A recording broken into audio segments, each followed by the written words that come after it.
Le soutien du Commonwealth à la famille royale chutera lorsque le prince Charles montera sur le trône, a affirmé la politologue australienne Jenny Hawking à Express.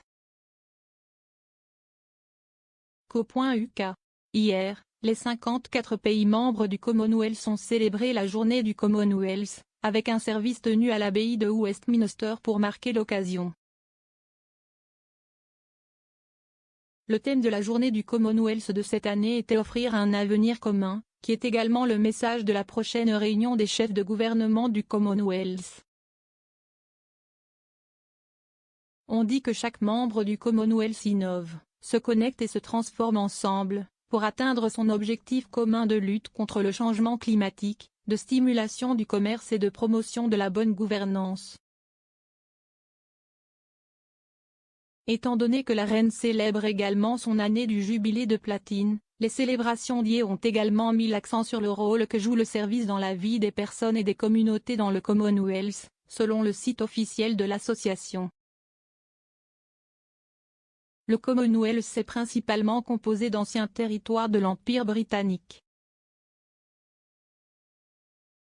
La reine est chef de cérémonie des 54 pays du Commonwealth, tandis qu'elle est chef d'État des 15 royaumes du Commonwealth. En 2018, son fils Charles a été nommé son successeur désigné lors de la réunion des chefs de gouvernement du Commonwealth.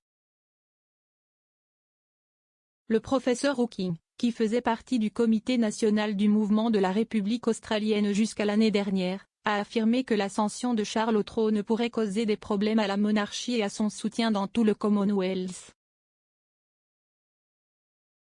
Le professeur Hawking a même suggéré que le nouveau rôle de Charles en tant que roi pourrait conduire à des vagues de républicanisme parmi les royaumes du Commonwealth. S'adressant à express.co.uk, elle a déclaré, une fois que la mystique, de la famille royale, commence à se dissiper, cela cause des problèmes à la monarchie, en particulier après la mort de la reine, lorsque ces problèmes se poseront inévitablement plus fortement. Je pense qu'il y aura de nombreuses questions quant à savoir si ce moment sera le moment approprié pour l'Australie et d'autres monarchies constitutionnelles d'avancer vers une république. En novembre dernier, la Barbade a destitué la reine à la tête de l'État, 55 ans après avoir obtenu son indépendance du Royaume-Uni. Le pays des Caraïbes, connu par certains sous le nom de Petite-Angleterre, est devenu une république, ayant eu un monarque britannique à la tête de l'État pendant près de 400 ans. Le professeur Hawking pense que davantage de pays pourraient chercher à obtenir leur indépendance vis-à-vis de la famille royale à la mort de la reine. Le professeur Hawking a ajouté, la reine, en raison de sa longévité, et, du fait qu'elle est devenue une présence presque permanente en tant que monarque, donne l'impression que, la monarchie, est une structure de gouvernement bénigne et sans problème. Elle est l'incarnation personnelle de la monarchie. Cela pose un problème parce que lorsque l'incarnation personnelle n'est plus et que vous passez à ce qui sera probablement le roi Charles, je pense qu'il y a un sentiment que nous en savons plus sur lui et beaucoup de gens ne sont pas particulièrement satisfaits de ce qu'ils connaissent. En particulier le bouleversement de son mariage, la mort de Diana, ainsi que la façon dont il a été ce que vous pourriez appeler un prince ingérant. Il n'a pas hésité à intervenir dans les affaires politiques et c'est assez choquant pour un monarque constitutionnel. Le nœud d'une monarchie constitutionnelle, ce qui la rend plus confortable avec une démocratie libérale à travers le système de Westminster, c'est qu'ils n'ont aucun pouvoir ou contrôle politique.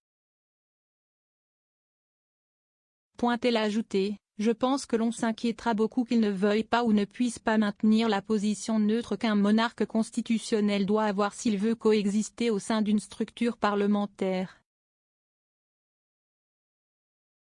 C'est le vrai problème que nous avons, je pense, qu'il n'est pas populaire, il est plus interventionniste, je pense qu'il est considéré comme un individu plus turbulent que la reine, et cela pose des problèmes pour la monarchie à venir. Charles, qui s'est particulièrement exprimé sur les questions environnementales au cours de la dernière année, a insisté sur le fait qu'il ne serait pas un monarque ingérant. Dans le documentaire de la BBC Prince, son R. Charles 70 en 2018, il a fait valoir que le rôle du prince de Galles est différent du rôle du roi et qu'il sera moins interventionniste lorsqu'il montera sur le trône. Charles a déclaré : « J'ai essayé de m'assurer que tout ce que j'ai fait n'était pas politique.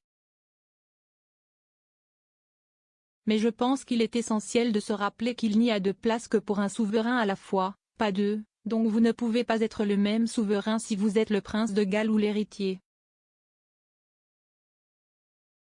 Mais l'idée que je vais continuer exactement de la même manière si je dois réussir est un non-sens complet, car les deux situations sont complètement différentes.